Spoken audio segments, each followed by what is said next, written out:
Hello friends, edu नामा में आपका स्वागत है। आज के इस वीडियो में हम कृषि उद्योग और विविध के सारे प्रश्न देखेंगे जो बीपीएससी एग्जाम में पूछे गए हैं, चाहे वो बीपीएससी टीचर का एग्जाम हो, चाहे सीडीपीओ हो, या फिर बीपीएससी 38वीं से लेकर 69वीं प्रारंभिक परीक्षा का ही सवाल क्यों न हो।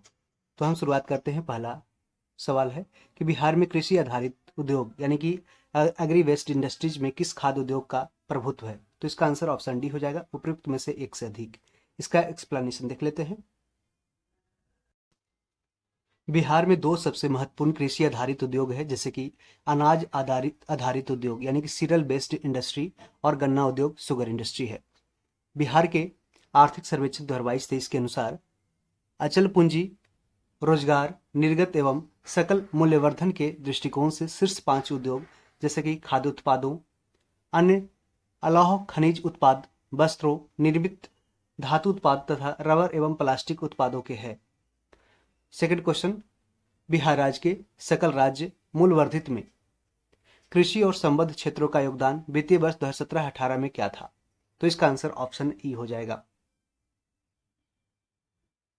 स्थिर कीमतों यानी कि जो कांस्टेंट प्राइस है 2011-12 के अनुसार, उस पर बिहार राज्य के सकल राज्यगत मूल्यवर्धन में कृषि एवं सहवर्ती क्षेत्रों यानी कि एग्रीकल्चर एंड एलाइड सेक्टर्स का हिस्सा वर्ष 2017-18 में 21%, बिहार आर्थिक समीक्षा 2022-23 के अनुसार 21.5% था।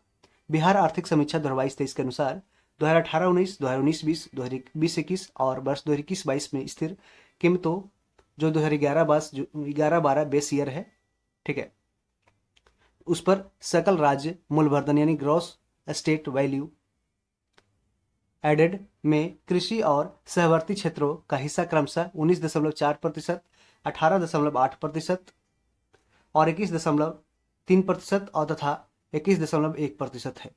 तो इसको कुछ फैक्ट है, इसको याद रखें। बिहार अर्थव्यवस्था की विकास दर यानी ग्रोथ रेट 2018-19 में स्थिर कीमतों पर क्या थी। तो इसका आंसर 10.53 होगा, 10.53%, और यह 66 बीपीएससी पीटी में पूछा गया क्वेश्चन है। बिहार अर्थव्यवस्था की विकास दर 2018-19 में स्थिर मूल्य पर 10.53%, बिहार आर्थिक समीक्षा 2022-23 के अनुसार 10.9% थी। बिहार आर्थिक समीक्षा 2022-23 के अनुसार 2020-21 एवं 2021-22 में बिहार अर्थव्यवस्था की विकास दर क्रमशः 11% और 4.6% अनुमानित है। कोरोना लॉकडाउन के कारण है जो थोड़ा सा ग्रोथ डाउन हुआ था। बिहार में निम्नलिखित में से किस अनाज का प्रति हेक्टेयर उत्पादन सबसे अधिक है। तो इसका आंसर मक्का हो जाएगा। बिहार आर्थिक सर्वेक्षण 2019-20 के अनुसार वर्ष 2018-19 में बिहार में उपयुक्त फसलों की उत्पादकता किलोग्राम पर हेक्टेयर इस प्रकार दिया गया कि चावल का 1948 केजी 1 हेक्टेयर में, गेहूं का 2998 केजी 1 हेक्टेयर में और मक्का 4771 केजी पर हेक्टेयर और जौ 1990 केजी पर हेक्टेयर। यहाँ पे देख सकते हैं कि आपको उत्पादकता और उत्पादन में एक संबंध होता है, उसको आप समझ लीजिए। उत्पादन क्या होता है कि जैसे कि आपने बोला कि मेरा है जो 100 केजी का प्रोडक्शन हुआ, उत्पादन हुआ है, लेकिन आपने ये नहीं बोला कि हमारा जो प्रोडक्शन हुआ है 100 केजी का अगर गेहूं का हुआ है तो कितने क्षेत्र में हुआ है, यानी कितना हेक्टेयर में हुआ है। तो जब आपने 100 केजी पर हेक्टेयर लगा दिया तो समझ लीजिए कि आपका है जो प्रोडक्टिविटी ये बता दिया, लेकिन 100 केजी का ये प्रोडक्शन बस हुआ। जैसे कि कपास का एक एग्जांपल लेते हैं कि कपास का प्रोडक्शन का क्षेत्र, भारत का क्षेत्रफल है जो कॉटन का यानी कपास का प्रोडक्शन क्षेत्र है जो अमेरिका से ज़्यादा है, लेकिन अमेरिका का प्रोडक्टिविटी है जो भारत से ज़्यादा है। यानी कि जैसे 1 हेक्टेयर में, ठीक है, 1 हेक्टेयर में क्या करता है अमेरिका 100 केजी है जो, भारत है जो 100 केजी है जो कॉटन का प्रोडक्शन किया 1 हेक्टेयर में, वही अमेरिका क्या किया कि 1 हेक्टेयर से कम माने कि 0.5 हेक्टेयर, ठीक है, 0.5 हेक्टेयर में ही क्या कर दिया अमेरिका, वो है जो यहाँ पे 100 केजी का प्रोडक्शन कर दिया कपास का। तो प्रोडक्टिविटी यानी उत्पादकता किसका ज़्यादा होगा, तो अमेरिका का होगा। यूएसए का, अमेरिका का ज़्यादा हो जाएगा प्रोडक्टिविटी और भारत का प्रोडक्टिविटी कम हो जाएगा, जबकि क्षेत्रफल भारत का ज़्यादा है। तो इस अनुसार क्षेत्रफल में भारत है जो ज़्यादा कॉपर का कॉटन का प्रोडक्शन करता है, लेकिन है जो अमेरिका का प्रोडक्टिविटी कॉटन का ज़्यादा है, इस कारण से। तो उम्मीद करते हैं कि प्रोडक्शन और प्रोडक्टिविटी का अंतर आप समझ लिए होंगे। बिहार आर्थिक सर्वेक्षण 2020-21 के अनुसार 2019-20 में कुल चावल का उत्पादन 2245 किलोग्राम पर हेक्टेयर, गेहूं का उत्पादन 2595 किलोग्राम पर हेक्टेयर, मक्का का उत्पादन 5193 किलोग्राम पर हेक्टेयर तथा जौ का उत्पादन था 1369 किलोग्राम पर हेक्टेयर। यही जो है जो प्रोडक्टिविटी है। इस प्रकार दोनों वर्षों में मक्का का सर्वाधिक उत्पादन हुआ। बिहार आर्थिक सर्वेक्षण 2022-23 के अनुसार 2021-22 में चावल की उत्पादकता क्या रही तो 2496 किलोग्राम पर हेक्टेयर, गेहूं की उत्पादकता रही 3078 किलोमीटर पर हेक्टेयर, मक्का की उत्पादकता 5236 किलोग्राम पर हेक्टेयर तथा जौ की उत्पादकता 1769 किलोग्राम पर हेक्टेयर। यानी कि यहाँ पे देख सकते हैं कि मक्का का है जो सबसे ज्यादा प्रोडक्टिविटी देखने को मिल रहा है बिहार में। उत्पादन क्षेत्र की दृष्टि से बिहार में शीर्ष श्रेणी यानी कि शीर्ष श्रेणी की दालें कौन सी है तो ये मूंग और मसूर हो जाएगा, मूंग और मसूर।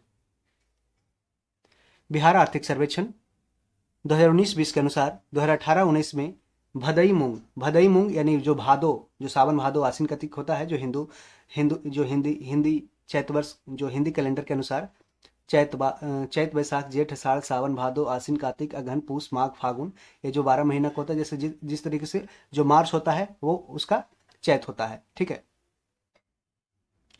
इसे याद रख सकते हैं, चैत वैशाख जेठ आषाढ़ सावन भादो आश्विन कार्तिक अगहन पूस माघ फागुन। फागुन में अभी जैसे फागुन चल रहा है, होली इसमें होता है।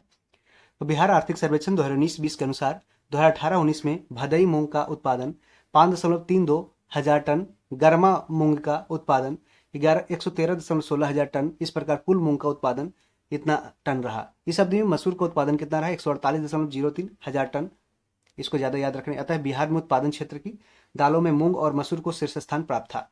बिहार आर्थिक सर्वेक्षण 2022-23 के अनुसार 2021-22 में मसूर का उत्पादन है जो 124.52 हजार टन, मूंग का उत्पादन है जो 113.60 हजार टन, भदई मूंग गर्मा मूंग दोनों के मिलाकर के, चना का उत्पादन 54.40 हजार टन और खेसारी का उत्पादन है जो 44.40 हजार टन।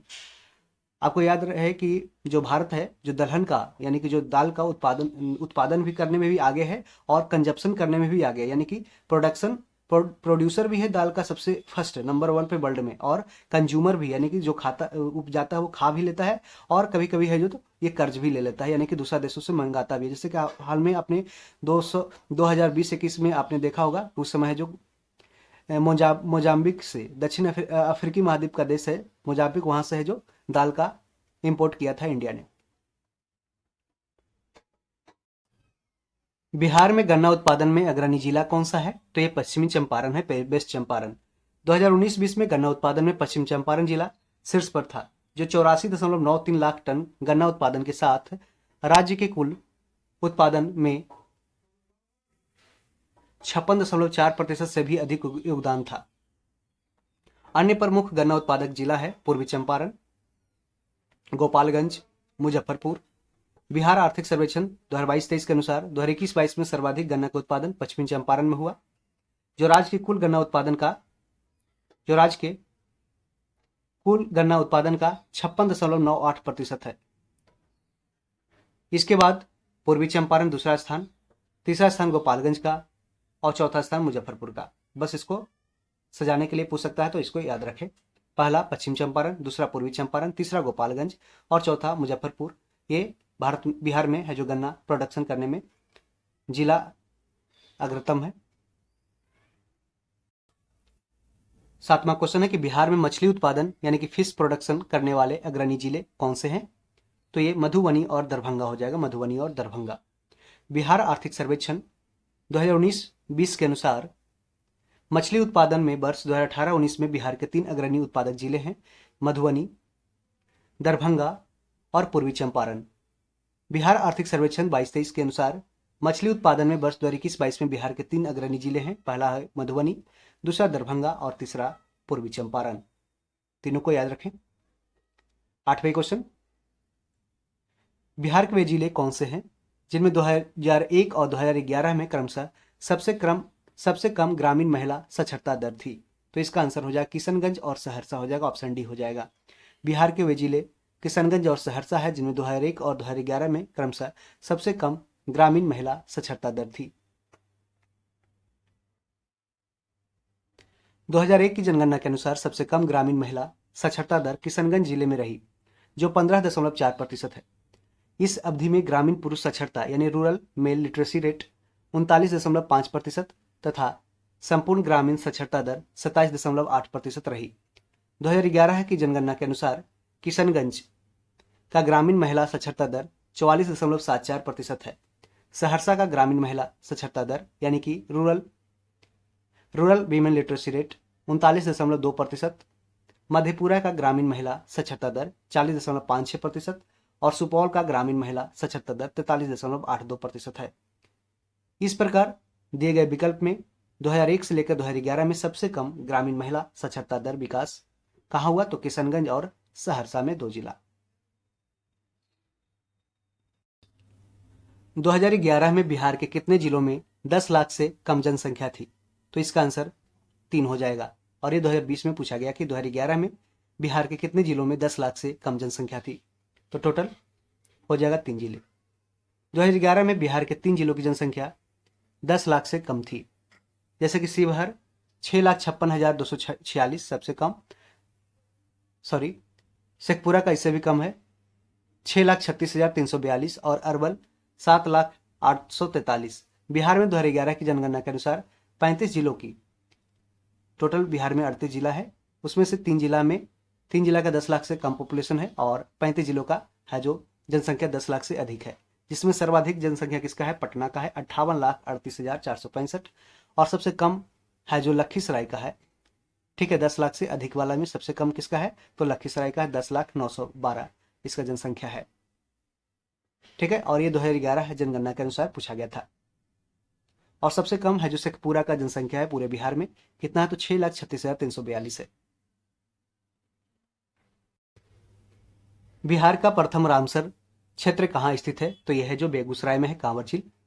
बिहार के बेगूसराय जिले में स्थित एशिया में शुद्ध जल की सबसे बड़ी झील और पक्षी अभ्यारण्य कांवर झील, जिसे कान्वर झील भी कहते हैं, को नवंबर 2020 में रामसर साइट में शामिल किया गया था। यह बिहार का पहला रामसर साइट है। टोटल अभी भारत में रामसर साइट की संख्या है, अभी पहले 75 था, लेकिन अभी 5 बढ़ करके टोटल अभी वर्तमान में 80 रामसर साइट हो चुका है, तो इसको याद रखें। और 2 फरवरी को है जो विश्व आर्द्रभूमि दिवस यानी कि वर्ल्ड वेटलैंड डे मनाया जाता है। और ये रामसर जो शहर है ये कहाँ पे है, ईरान में है। इसमें क्या है, दलदली क्षेत्र, ये जो रामसर साइट के श्रेणी में आते हैं उसको है जो कंजर्व करना, उसको है जो बचाए रखना, इसका मुख्य है जो उद्देश्य है। वर्ष 2019 में बिहार राज्य में बिजली क्षमता यानी कि इलेक्ट्रिसिटी का कंजप्शन कैपेसिटी की उपलब्धता क्या थी, तो इसका आंसर हो जाएगा 4767 मेगावाट। वर्ष 2018-19 में बिहार में बिजली की उपलब्धता क्षमता 4767 मेगावाट थी, जो 27.4% बढ़कर वर्ष 2019-20 में 6073 मेगावाट हो गई। कितना, 6073 मेगावाट। बोल रहा है 2019 में बिहार के मानव विकास सूचकांक यानी कि ह्यूमन डेवलपमेंट इंडेक्स HDI का वैल्यू क्या था, तो इसका आंसर हो जाएगा 0.574। वर्ष 2019 में बिहार के मानव विकास सूचकांक HDI का मान कितना था, 0.574, इसको याद रख सकते हैं।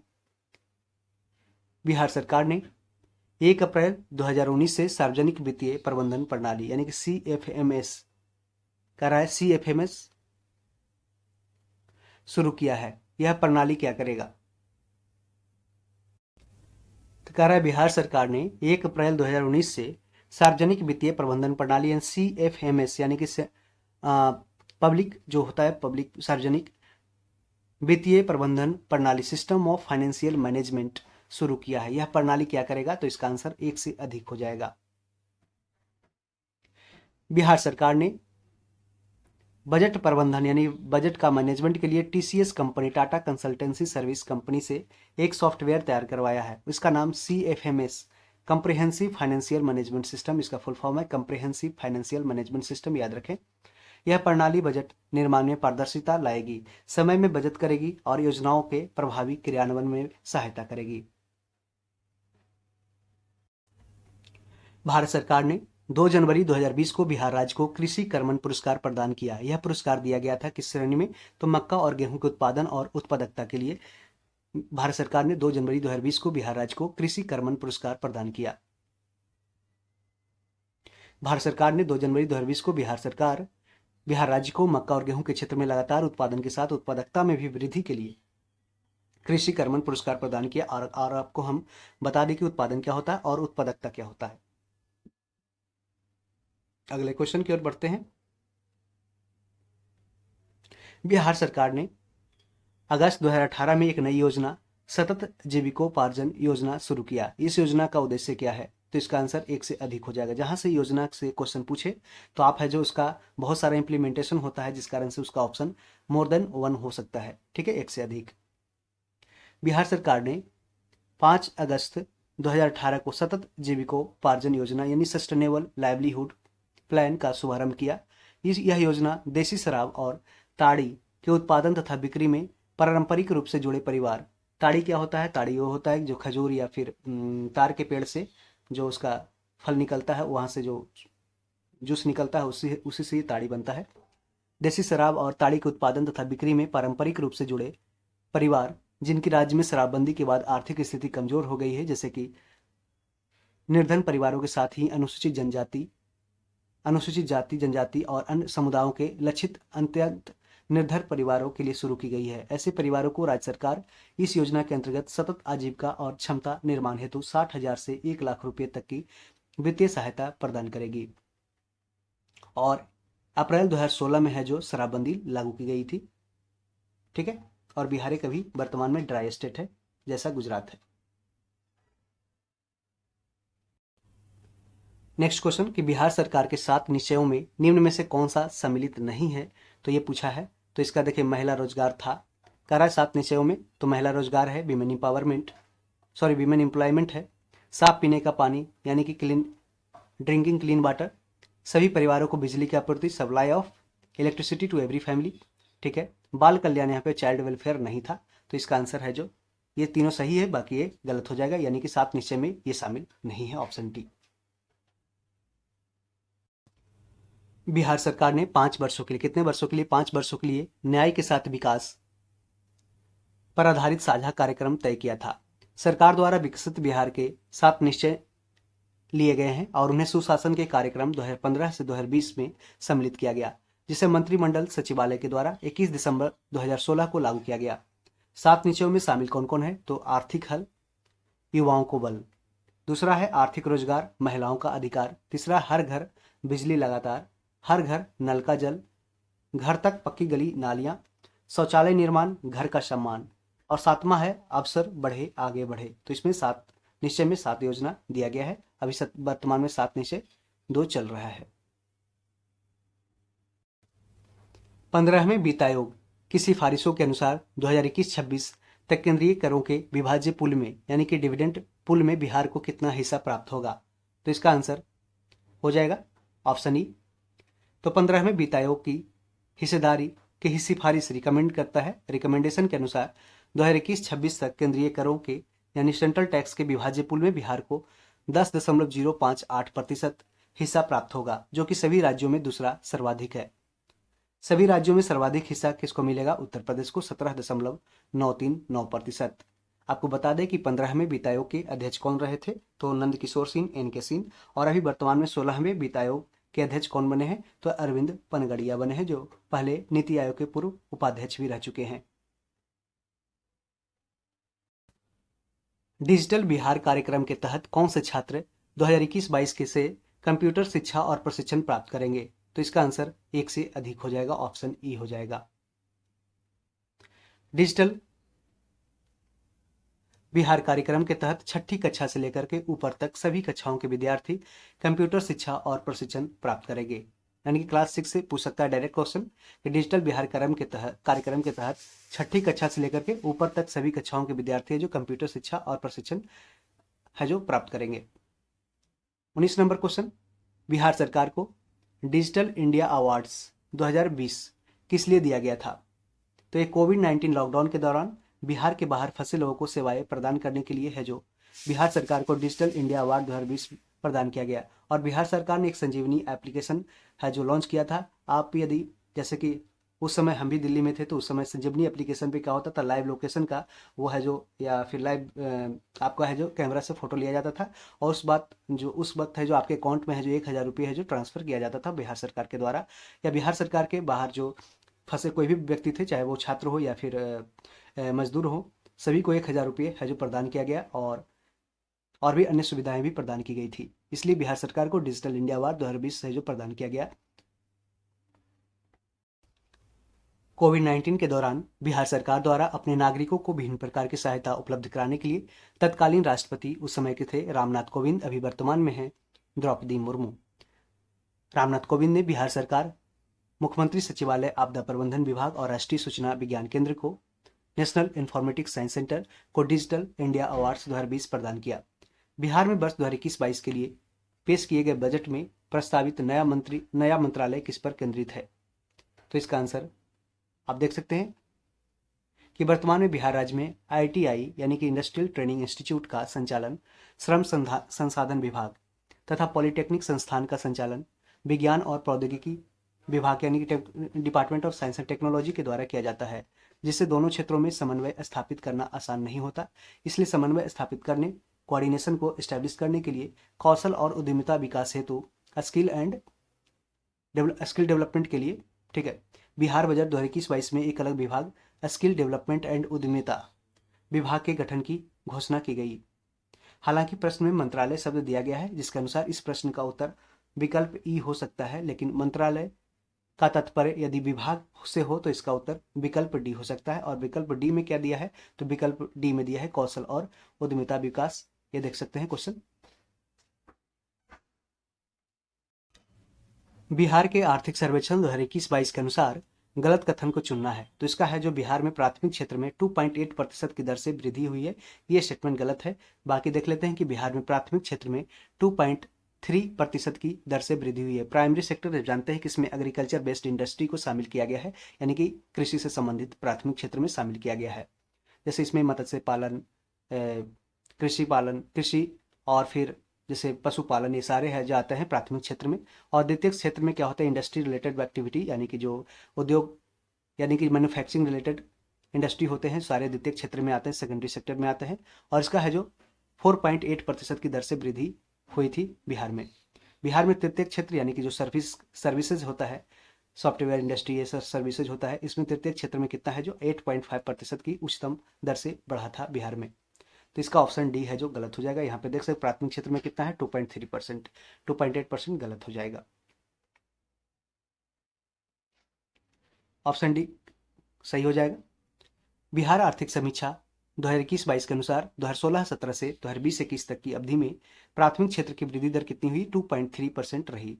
द्वितीय क्षेत्र की मध्यकालिक वृद्धि दर 4.8% और तृतीय क्षेत्र में वृद्धि दर सर्वाधिक 8.5% रही है। अतः कथन डी है जो गलत है। तो इस तरीके से आप देख सकते हैं कितना बिहार के इकोनॉमिक सर्वे से क्वेश्चन पूछा जाता है और बिहार के बजट से भी क्वेश्चन बनाया जाता है। ज़्यादातर इकोनॉमिक सर्वे से क्वेश्चन पूछा जाता है, तो आप इसको एग्जाम से पहले जरूर एक बार रिवाइज करके जाएं। नेक्स्ट क्वेश्चन कि बिहार के इतिहास में पहली बार राज्य का आर्थिक सर्वेक्षण प्रस्तुत कब किया गया था, किसके द्वारा? तो यह है जो सुशील मोदी उस समय वित्त मंत्री थे और उप मुख्यमंत्री भी थे। तो मार्च 2007 में, कब? मार्च 2007 में बिहार के इतिहास में प्रथम बार आर्थिक सर्वेक्षण, इकोनॉमिक सर्वे तत्कालीन उप मुख्यमंत्री उस समय के थे और राज्य के वित्त मंत्री भी थे, सुशील कुमार मोदी ने प्रस्तुत किया। अभी वर्तमान में ये राज्यसभा सांसद हैं। 2022-23 का आर्थिक सर्वेक्षण और बजट भी वर्तमान उप मुख्यमंत्री सह वित्त मंत्री विजय कुमार चौधरी प्रसाद द्वारा प्रस्तुत किया गया था। ठीक है, अगला क्वेश्चन है 23 नंबर। बिहार में मानव विकास उप मिशन के अंतर्गत कितने विभाग शामिल है? तो इसका आंसर हो जाएगा ऑप्शन बी, 7 हो जाएगा। बिहार में मानव विकास उप मिशन के अंतर्गत 7 विभाग, 7 डिपार्टमेंट शामिल है। स्वास्थ्य विभाग, शिक्षा विभाग, समाज कल्याण विभाग, अनुसूचित जाति और जनजाति कल्याण विभाग, पिछड़ा वर्ग और अति पिछड़ा वर्ग कल्याण विभाग, अल्पसंख्यक कल्याण विभाग, आपदा प्रबंधन विभाग, इंग्लिश में देख लेते हैं इसको, department of health, department of education, social welfare department, SC/ST welfare department, BC and EBC welfare department, minority welfare department,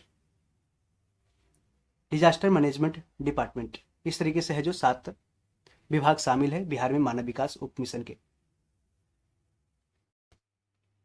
Bihar सरकार के द्वारा कर्मचारियों के वेतन और पेंशन पर अपने समस्त संसाधनों का कितना प्रतिशत खर्च किया जाता है? तो उपयुक्त में से कोई भी विकल्प सही नहीं है। बिहार लोक सेवा आयोग द्वारा प्रकाशित उत्तर पत्रक में इस प्रश्न के उत्तर को तारांकित किया गया था। यहाँ पे कोई भी सही ऑप्शन नहीं है। बिहार राज्य विभाजन पूर्व में कितने औद्योगिक क्षेत्र विकास प्राधिकरण थे? बिहार राज्य जो विभाजन से पहले कितने औद्योगिक क्षेत्र विकास प्राधिकरण थे, यानी कि इंडस्ट्रियल रीजन डेवलपमेंट ट्रिब्यूनल कितने थे? तो इसमें टोटल 6 थे। ऑप्शन ए सही हो जाएगा, 6 था। जैसे कि आदित्यपुर, बोकारो, पटना, रांची, दरभंगा और मुजफ्फरपुर, और ये विभाजन से पहले था। आपको पता है कि 15 नवंबर 2000 को बिहार से झारखंड अलग किया गया। बिहार राज्य विभाजन पूर्व में 6 जैसे कि आदित्यपुर, बोकारो, पटना, रांची, दरभंगा और मुजफ्फरपुर में औद्योगिक क्षेत्र विकास प्राधिकरण थे। वर्तमान में पटना, भागलपुर, मुजफ्फरपुर और दरभंगा को औद्योगिक क्षेत्र विकास प्राधिकरण के रूप में अधिसूचित किया गया है। बिहार राज्य पर्यटन विकास निगम की टैगलाइन क्या है? तो ये पूछा था क्वेश्चन, ब्लिसफुल बिहार इसका आंसर हो जाएगा। बिहार राज्य पर्यटन विकास निगम यानी कि Bihar state tourism development corporation राज्य में पर्यटन के विकास के लिए जिम्मेदार है। बिहार राज्य पर्यटन विकास निगम की टैगलाइन क्या है? ब्लिसफुल बिहार। बिहार में कृषि कुंभ मेला 2019 कहाँ आयोजित हुआ? तो इसका आंसर मोतिहारी हो जाएगा, मोतिहारी। बिहार में 9 से 11 फरवरी 2019 के बीच कृषि कुंभ मेला 2019 में Mahatma Gandhi integrated farming research institute Motihari में आयोजित किया गया।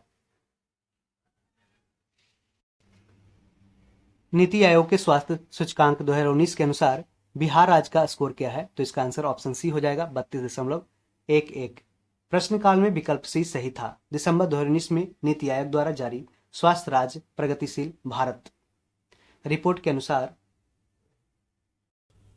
स्वास्थ्य सूचकांक 2019-20 चतुर्थ दौर में बिहार का स्कोर 31.00 है। रिपोर्ट के अनुसार बेहतर प्रदर्शन करने वाले शीर्ष 5 बड़े राज्य कौन है? तो इसमें देखिए केरल है, फिर तमिलनाडु है, और ये जो इसको अपडेट कर लीजिएगा, एक बार इसे देख लीजिए। केरल पहला स्थान पे केरल, दूसरा तमिलनाडु, तीसरा तेलंगाना, चौथा मध्य आंध्र प्रदेश और पांचवा महाराष्ट्र है। स्कोर इसको याद रखने की जरूरत नहीं है। रिपोर्ट के अनुसार खराब प्रदर्शन करने वाले 5 बड़े राज्य कौन से हैं? तो उत्तर प्रदेश है जो 30.57 और बिहार का 31.00, मध्य प्रदेश 36.72, राजस्थान 41.33 और उत्तराखंड 44.21। ठीक है। अगला क्वेश्चन, वित्तीय वर्ष 2022-23 के लिए राजकोषीय घाटा यानी कि जो फिस्कल डेफिसिट है वो बिहार के जीएसडीपी का यानी ग्रॉस स्टेट डोमेस्टिक प्रोडक्ट का कितना प्रतिशत होने का अनुमान है? तो ये देखिए उस समय का था 3.47% 2022 में। ठीक है। और अभी 23-24 का जो बजट आया है इकोनॉमिक सर्वे, उसमें आप क्वेश्चन है जो देख सकते हैं उस अनुसार। इसको याद करने से ज़्यादा कोई फायदा नहीं होने वाला है। फिर भी देख लेते हैं कि बिहार बजट अनुमान 2022-23 के अनुसार वित्तीय वर्ष 2022-23 के लिए राजकोषीय घाटा बिहार के जीएसडीपी का 3.47% है। वहीं वित्तीय वर्ष 2023-24 के लिए राजकोषीय घाटा सकल घरेलू उत्पाद का कितना है? 2.9%। इसको याद रख सकते हैं। तो वही वित्तीय वर्ष 2023-24 के लिए राजकोषीय घाटा यानी फिस्कल डेफिसिट सकल घरेलू उत्पाद का कितना है? तो 2.98% अनुमानित है। अगला क्वेश्चन की ओर बढ़ते हैं कि वह विकल्प चुनना है जो बिहार की 7 निश्चय भाग 2 योजना का हिस्सा नहीं है, ये पूछा है। दोनों बार एग्जाम में देखे हैं कि 7 निश्चय से यही पूछा है कि इसमें से कौन नहीं है, तो इसको याद रख सकते हैं। यानी कि सातों आपको योजना को 7-7-14 को योजना को याद रख सकते हैं, कौन 7 पहले में है कौन दूसरे में है। युवा शक्ति बिहार की प्रगति ये तो शामिल है। सशक्त महिला सक्षम महिला ये भी शामिल है। हर खेत में सिंचाई का पानी ये भी शामिल है। सभी के लिए वायुमार्ग ये तो स्टेटमेंट है जो देख सकते हैं कि बहुत ही मतलब कह सकते हैं कि ये तो पॉसिबल ही नहीं है कि सभी के लिए वायुमार्ग व्यवस्था कर लेगा वो भी बिहार राज्य। ठीक है, तो ये स्टेटमेंट गलत हो जाता। बिहार बजट अनुमान 2022-23 में आत्मनिर्भर बिहार के 7 निश्चय 2 वित्तीय वर्ष 2022-23 के कौन कौन है? तो देखते हैं। युवा शक्ति बिहार की प्रगति, सशक्त महिला सक्षम महिला, हर खेत तक सिंचाई का पानी, स्वच्छ गांव समृद्ध गांव, स्वच्छ शहर विकसित शहर, सुलझ संपर्कता यानी कि इजी कनेक्टिविटी, सबके लिए अतिरिक्त स्वास्थ्य सुविधाएं। तो इसको याद रख सकते हैं। अब अगला क्वेश्चन है कि प्रति व्यक्ति आय के अवरोही क्रम में बिहार राज्य के जिलों का सही क्रम चुनना है। आपको एग्जाम में बहुत सारे क्वेश्चंस अवरोही आरोही क्रम यानी कि असेंडिंग डिसेंडिंग ऑर्डर में आपको पूछता है। तो देखिए अवरोही क्रम में क्या होता है कि सबसे आगे रहेगा कौन, तो जिसका सबसे ज्यादा हो, और सबसे कम किसका है तो सबसे नीचे रहेगा, यानी कि घटते क्रम को बोलते हैं अवरोही क्रम, यानी घटना क्रम सबसे ऊपर जिसका ज्यादा है वो सबसे आगे रहेगा। और आरोही क्रम किसको बोलते हैं, आरोही क्रम, ठीक है, आरोही क्रम उसको बोलते हैं जो माने आगे की ओर बढ़ते हुए, यानी कि सबसे कम वाला है जो पहले रहेगा और सबसे बाद वाला है जो अंत में रहेगा। जैसे कि ये जो एरो है, ये जो एरो दिख रहा है आपको, तो ये है जो ये दिखाता है कि ग्रेटर देन, इससे पूर्वी चंपारण से ग्रेटर देन किशनगंज, ठीक है, इस तरीके से इसको ध्यान रहे। असेंडिंग ऑर्डर माने बढ़ते क्रम और डिसेंडिंग ऑर्डर माने घटते क्रम। तो प्रति व्यक्ति आय यानी पर कैपिटा इनकम के अकॉर्डिंग अवरोही क्रम यानी कि तारा डिसेंडिंग ऑर्डर घटते हुए क्रम में बिहार राज्य के जिलों का सही क्रम क्या है, तो नवादा है, फिर किशनगंज है, उसके बाद पूर्वी चंपारण है, अररिया है और शिवहर है। आप जानते हैं शिवहर सबसे है जो यहाँ का पॉपुलेशन डेंसिटी क्या है, सबसे हाईएस्ट है 1880। जैसे बिहार का 1106 पॉपुलेशन डेंसिटी है, उस तरह से शिवहर का सबसे ज्यादा बिहार में 1880 पॉपुलेशन डेंसिटी है, यानी कि 1 किलोमीटर स्क्वायर में 1880 व्यक्ति है जो रहते हैं शिवहर में। बिहार आर्थिक सर्वेक्षण 2021-22 में जारी आंकड़ों के अनुसार दिए गए विकल्प में जिलों का प्रति व्यक्ति आय दिया गया है अवरोही क्रम में। जैसे कि नवादा का 23,351 रुपया, ग्रेटर देन किशनगंज 23,222 रुपया, पूर्वी चंपारण, फिर अररिया, उसके बाद शिवहर। तो शिवहर सबसे कम, और इस फील्ड में यहाँ पे जो सजाने के लिए दिया है उसमें है जो नवादा का सबसे पर कैपिटा इनकम ज्यादा है, ऐसे पर कैपिटा इनकम है जो नवादा का सबसे ऊपर नहीं है। बिहार आर्थिक सर्वेक्षण 2022-23 के अनुसार प्रति व्यक्ति आय में सबसे समृद्ध जिला कौन सा है, तो पटना है पहला स्थान। आपसे डायरेक्ट इस तरीके से भी पूछ सकता है, पटना, फिर दूसरा स्थान बेगूसराय और तीसरा मुंगेर है। जबकि शिवहर, अररिया और सीतामढ़ी सबसे कम प्रति व्यक्ति आय वाले जिला है। तो सबसे कम कितना है, शिवहर है, उसके बाद सबसे कम दूसरा स्थान अररिया और तीसरा सीतामढ़ी आता है, इसको याद रखें। 21 सितंबर 2020 को वीडियो सम्मेलन द्वारा यानी कि वीडियो कॉन्फ्रेंस के द्वारा किस राज्य में घर तक फाइबर योजना प्रारंभ की गई है, तो इसका आंसर बिहार हो जाएगा, बिहार। 21 सितंबर 2020 को वीडियो कॉन्फ्रेंस के माध्यम से बिहार में घर तक फाइबर योजना प्रारंभ की गई। गरीब कल्याण रोजगार अभियान बिहार के किस जिले से प्रधानमंत्री द्वारा 2020 में शुरू किया गया था, तो इसका आंसर खगड़िया हो जाएगा, खगड़िया। 20 जून 2020 को प्रधानमंत्री नरेंद्र मोदी ने वीडियो कॉन्फ्रेंस के माध्यम से बड़े पैमाने पर रोजगार और ग्रामीण सार्वजनिक कार्यों से संबंधित गरीब कल्याण रोजगार अभियान का शुभारंभ बिहार के खगड़िया जिले से किया। इस अभियान का उद्देश्य था कोविड-19 महामारी से प्रभावित बड़ी संख्या में घर वापस लौटने वाले प्रवासी कामगारों को सशक्त बनाना है और अपने क्षेत्रों और गांवों में आजीविका के अवसर मुहैया कराना। अगला क्वेश्चन, जनगणना 2011 के अनुसार बिहार में बाल लिंग अनुपात यानी चाइल्ड सेक्स रेशियो क्या था, तो इसका आंसर 935 हो जाएगा, 935 बिहार की बात कर रही है, तो ये 935 इसका आंसर हो जाएगा, चाइल्ड सेक्स रेशियो। ठीक है, आगे बढ़ते हैं। जनगणना 2011 के अनुसार बिहार में बाल लिंगानुपात किसका निकाला जाता है, तो 0 से 6 वर्ष के बीच के जो एज ग्रुप के बच्चे होते हैं उनकी संख्या कितना है बिहार में, तो 935। 2017-18 के दौरान बिहार में तृतीय क्षेत्र यानी कि टर्शियरी सेक्टर यानी कि सर्विस सेक्टर की विकास दर क्या थी, तो इसका आंसर 14.6% हो जाएगा, 14.6% आंसर। बिहार आर्थिक समीक्षा 2018-19 के अनुसार वर्ष 2017-18 के दौरान बिहार में तृतीय क्षेत्र का विकास दर स्थिर। वर्ष 2011 देखिए कांस्टेंट प्राइस पूछेगा, तो जो कितना बेस ईयर है 2011-12 है अभी वर्तमान में, एवं चालू कीमतों पर जो करंट रेट पर क्रमशः कितना है, तो 14.6% इस पे है कांस्टेंट पे, और 17.9%। जाहिर सी बात है कि चालू कीमतों पर क्या होगा कि ये ज़्यादा रहेगा। देखिए हमसे अगर आपको स्टेटमेंट वाइज अगर यूपीएससी भी इस तरीके से क्वेश्चन पूछता है कि कांस्टेंट प्राइस पे पैसा ज़्यादा वैल्यू किसी के प्राइस का रहता है या फिर करंट पे, तो करंट पे ज़्यादा रहेगा, क्योंकि कांस्टेंट पे है जो बीच में है जो बढ़ते चढ़ते माने एवरेज हो गया, एवरेज है जो कांस्टेंट वाला हो गया, और करंट वाला है जो वर्तमान में आज का मूल्य क्या है। ठीक है, बिहार आर्थिक समीक्षा 2022-23 के अनुसार 2021-22 में स्थिर मूल्यों पर प्राथमिक, द्वितीयक एवं तृतीयक क्षेत्रों का विकास दर क्रमशः 9.6%, 3.8% और 13.3% थी। अगले क्वेश्चन की ओर बढ़ते हैं। 2017-18 में मौजूद कीमतों पर बिहार राज्य का सकल राज्य घरेलू उत्पाद यानी कि ग्रॉस स्टेट डोमेस्टिक प्रोडक्ट क्या था? तो इसका आंसर 4,87,628 करोड़ रुपया। और इसको याद करने की जरूरत नहीं है क्योंकि 2019 में ऐसा पूछा है, तो अभी वर्तमान के अनुसार बस देखते चलेंगे। करा है 2022-23 के अनुसार 675.45 हजार करोड़ रुपया एवं 428.06 करोड़ रुपया था। क्या था? तो ये देख सकते हैं।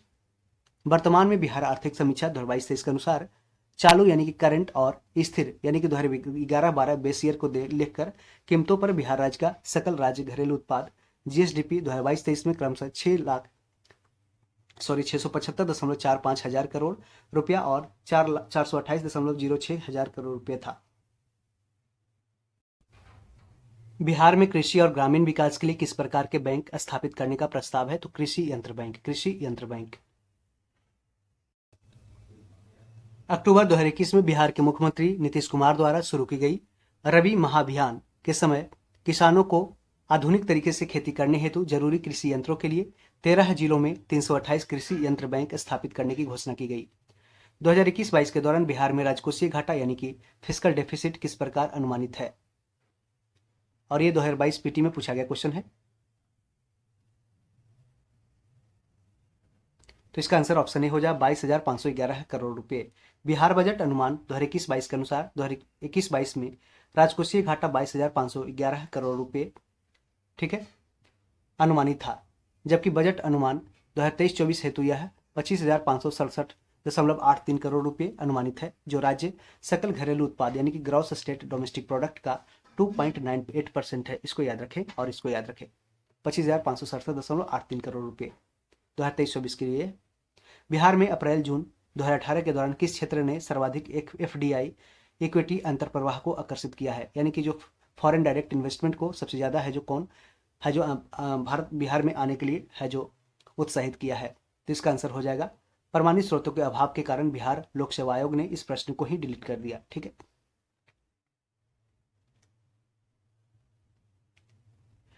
बिहार की उस योजना का नाम बताना है जो निर्यात उन्मुखी यानी कि एक्सपोर्ट ओरिएंटेड, ठीक है, इकाई एक्सपोर्ट ओरिएंटेड यूनिट्स की स्थापना के लिए अपेक्षित उच्च स्तरीय अवसंरचनात्मक सुविधाओं के निर्माण पर ध्यान देती है। तो इसका आंसर हो जाएगा एक्सपोर्ट प्रमोशन इंडस्ट्रियल पार्क यानी EPIP, export promotion industrial park.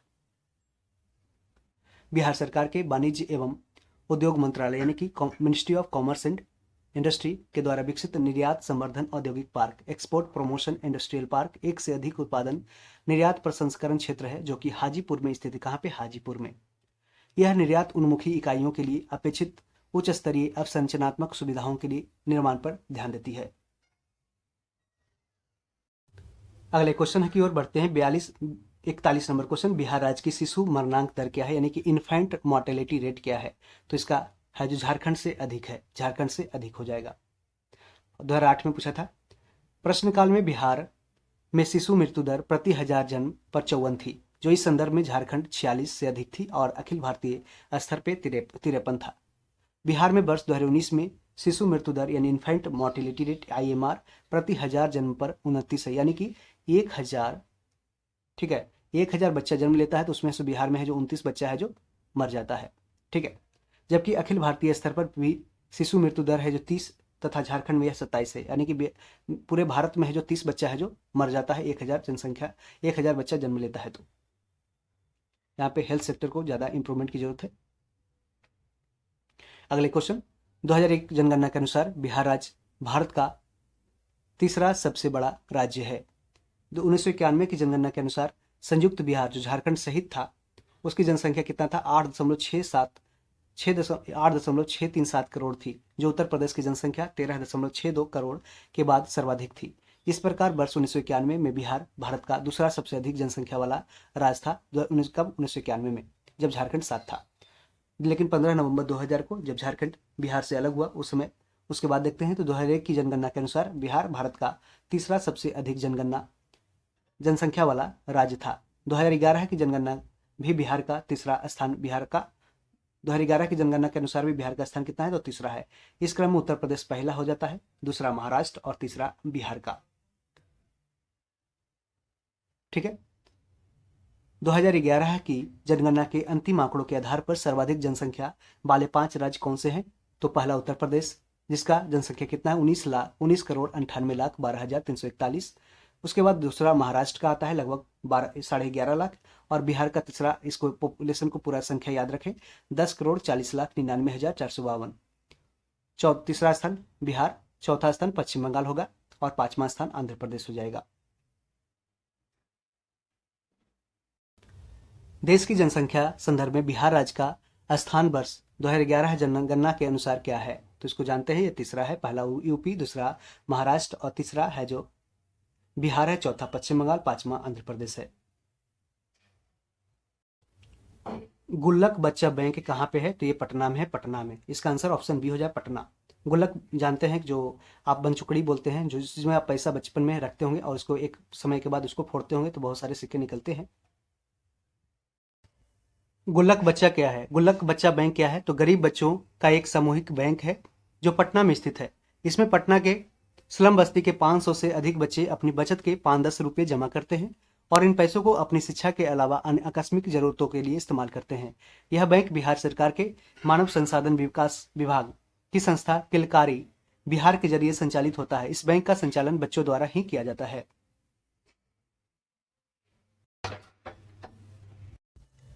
अब देखते हैं 45 नंबर क्वेश्चन। बिहार राज्य में गरीबी रेखा के नीचे लोगों की अधिकतम संख्या होने का कारण क्या है? तो इसका आंसर श्रमिक वर्ग की अधिक संख्या होने के कारण है। सॉरी, ये भी है। और राजनीतिक इच्छा का अभाव है और भूमि सुधारों की असफलता, इसमें की ऑप्शन डी हो जाएगा। इनमें से सभी हो जाएगा। बिहार राज्य भारत के सर्वाधिक गरीब राज्यों में से एक है। बिहार की इस गरीबी का प्रमुख कारण है कि राज्य में भूमि सुधारों की असफलता रही। भूमि सुधार की इस असफलता के पीछे मुख्य कारण राजनीतिक इच्छा का अभाव, पुनः औद्योगिक रूप से पिछड़ा राज्य होने के कारण बिहार में श्रमिक वर्ग की संख्या भी काफी अधिक है।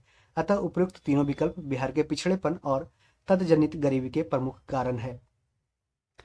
46 नंबर क्वेश्चन। बिहार में पटसन उद्योग की पट्टी स्थित है कहाँ पे? तो इसका आंसर ऑप्शन बी हो जाएगा, केवल 2, यानी कि उत्तर पूर्वी बिहार मैदान में, यानी कि नॉर्थ ईस्ट बिहार के मैदान में बिहार में पटसन उद्योग की पट्टी स्थित है।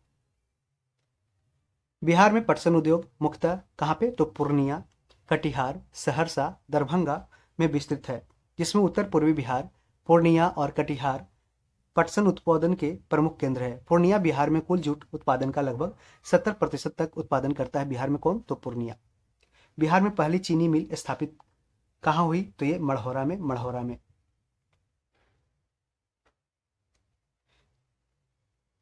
पहली आधुनिक चीनी मिल पूछा जाता है क्वेश्चन कि कब हुआ था? 1904 में। कहाँ पे? मढ़ौरा, सारण जिला में है, मढ़ौरा में बनी थी। जबकि बिहार में चीनी का पहला कारखाना 1840 ईस्वी में बेतिया में डचों के द्वारा प्रारंभ किया गया था। डच मतलब जो हॉलैंड के निवासी थे। तो पहली आधुनिक चीनी मिल वर्ष 1904 में मढ़ौरा, सारण जिला में बनी थी। जबकि बिहार में चीनी का पहला कारखाना 1840 में बेतिया में, यानी कि पूर्वी चंपारण में, बेतिया में डचों द्वारा प्रारंभ किया गया था। बिहार का एक इस्पात कारखाना कहाँ है? तो जमशेदपुर में है। उस समय जब झारखंड अलग नहीं हुआ था। जमशेद नसखान जी टाटा ने तत्कालीन बिहार के जमशेदपुर में इस्पात कारखाना के निर्माण हेतु स्थल का चयन किया था, जहां पर वर्ष 1907 में एक इस्पात कारखाने की स्थापना की गई। जमशेदपुर इस्पात संयंत्र भारत का सबसे बड़ा एकीकृत निजी इस्पात संयंत्र है। वर्तमान में यह कहाँ पे? झारखंड राज्य में स्थित है, जमशेदपुर में। और जमशेदपुर स्वर्ण रेखा नदी पे बसा हुआ है। छोटा नागपुर पठार की मुख्य फसल क्या है? तो इसका आंसर हो जाएगा केवल एक सही है, यानी कि चावल है। छोटा नागपुर पठार की मुख्य फसल क्या है? तो चावल है। इसके अतिरिक्त उपर्युक्त फसलें गौण रूप से इस क्षेत्र में उगाई जाती है, यानी कि कम कम मात्रा में उगाई जाती है। बिहार राज्य की मुख्य नकद फसल यानी कैश क्रॉप कौन सी है? तो इसका आंसर गन्ना हो जाएगा, गन्ना हो जाएगा। बिहार की मुख्य नकदी फसलें गन्ना, तंबाकू, जूट और मेस्ता है। इन सभी नकदी फसलों में मूल्य और उत्पादक के हिसाब से गन्ना प्रथम स्थान पे आता है।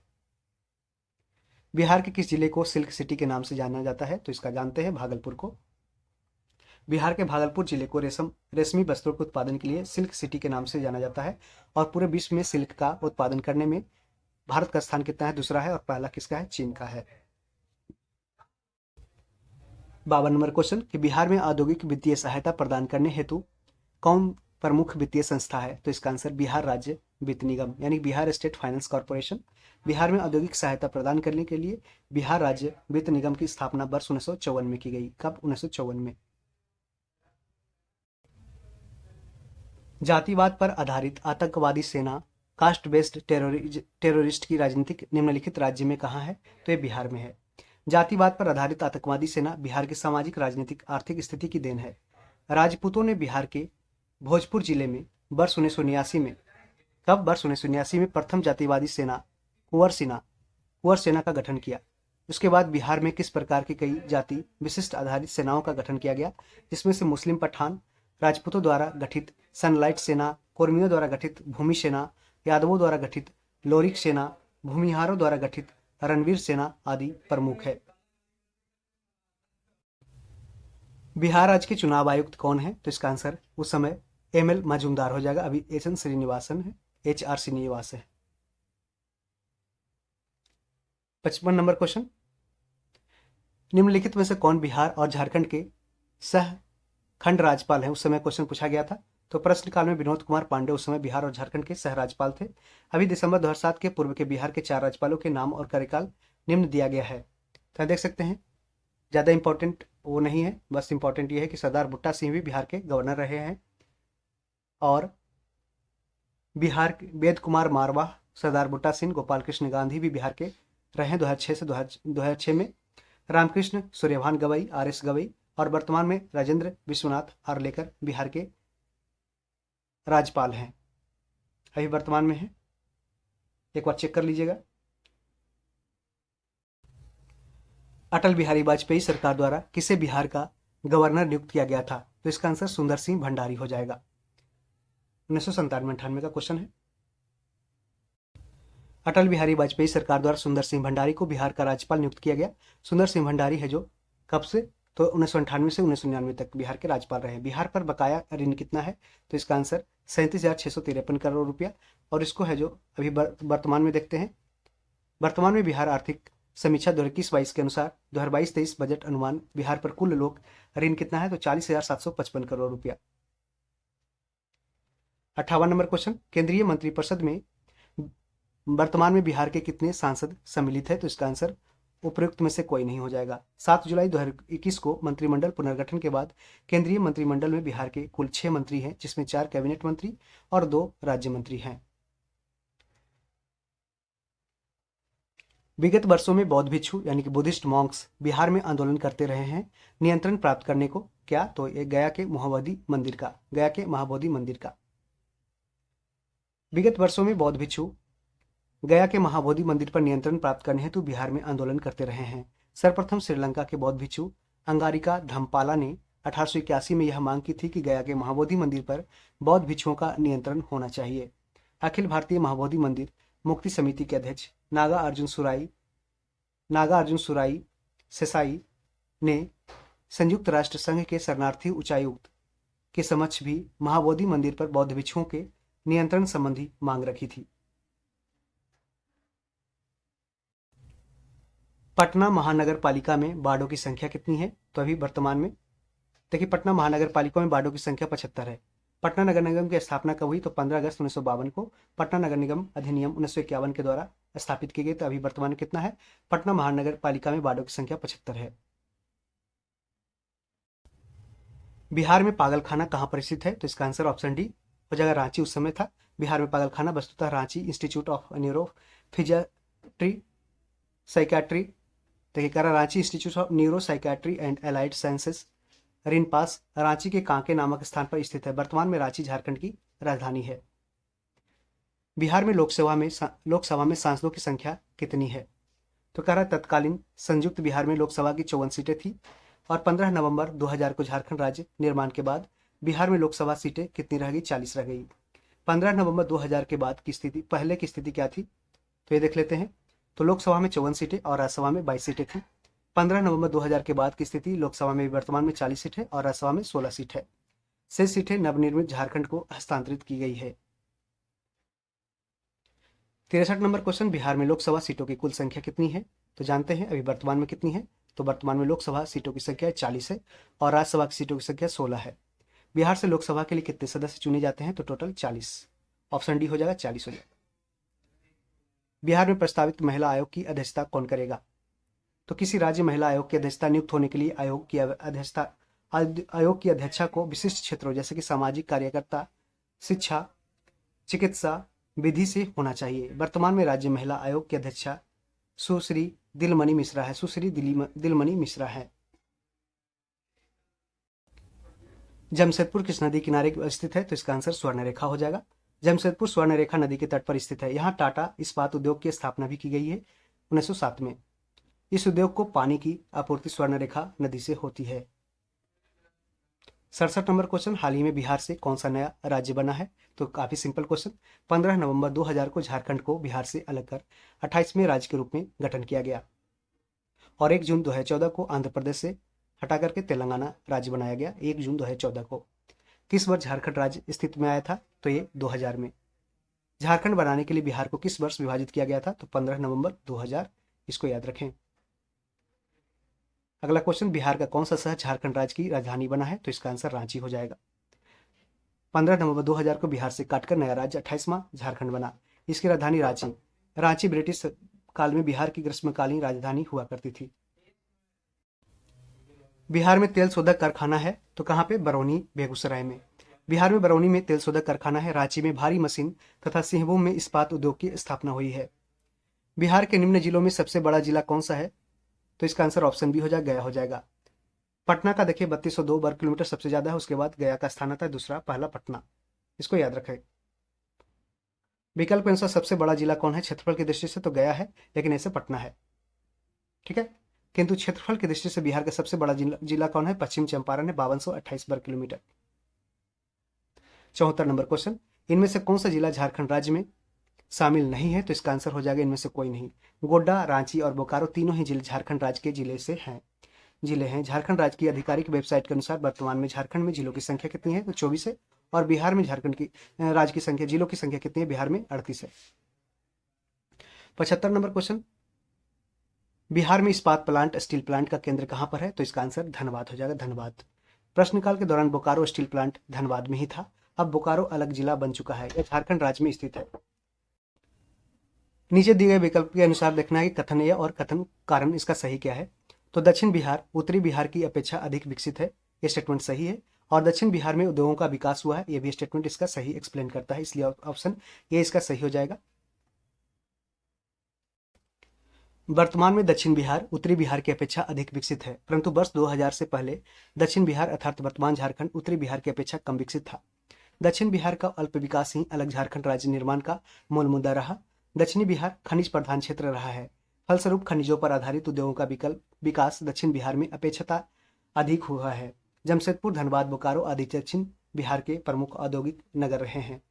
अगला क्वेश्चन 77 नंबर है कि सुनंदनी कार्यक्रम संबंधित किससे है? सुनंदनी कार्यक्रम, तो इसका आंगनवाड़ी कार्यकर्ताओं से संबंधित है सुनंदनी कार्यक्रम। 2021 में समाज कल्याण विभाग और बिहार मुक्त विद्यालय शिक्षण एवं परीक्षा बोर्ड बी बोस के संयुक्त प्रयास से आंगनवाड़ी कार्यकर्ताओं की शैक्षणिक योग्यता के सुदृढ़ीकरण और ऑनलाइन शिक्षा प्राप्त करने हेतु सुनंदनी कार्यक्रम की शुरुआत की गई। तो फ्रेंड्स, इस तरीके से हमने पूरे कृषि, एग्रीकल्चर और कृषि उद्योग और विविध से सारे प्रश्न देख लिए हैं। विविध का एक सेपरेट वीडियो है जो हमने उपलब्ध कराया, इतिहास का बिहार का भी कंप्लीट कर चुका है। ठीक है, तो उसको आप प्लेलिस्ट में जाकर के देख सकते हैं। आपको आई बटन में मिल जाएगा या फिर यहाँ पे इंड स्क्रीन में मिलेगा, या फिर आपको प्लेलिस्ट के यहाँ पे प्लेलिस्ट में आप जाकर चेकआउट कर सकते हैं, या फिर आपको डिस्क्रिप्शन के नीचे आपको मिल जाएगा प्लेलिस्ट, आप उसे जाकर देख सकते हैं। तो वीडियो देखने के लिए धन्यवाद और इसे अपने दोस्तों में ज़रूर शेयर करें। और भी हमने हिस्ट्री ज्योग्राफी का कंप्लीट वीडियो प्रोवाइड किया है, आप उसे जाकर देख सकते हैं। Thank you, all the best.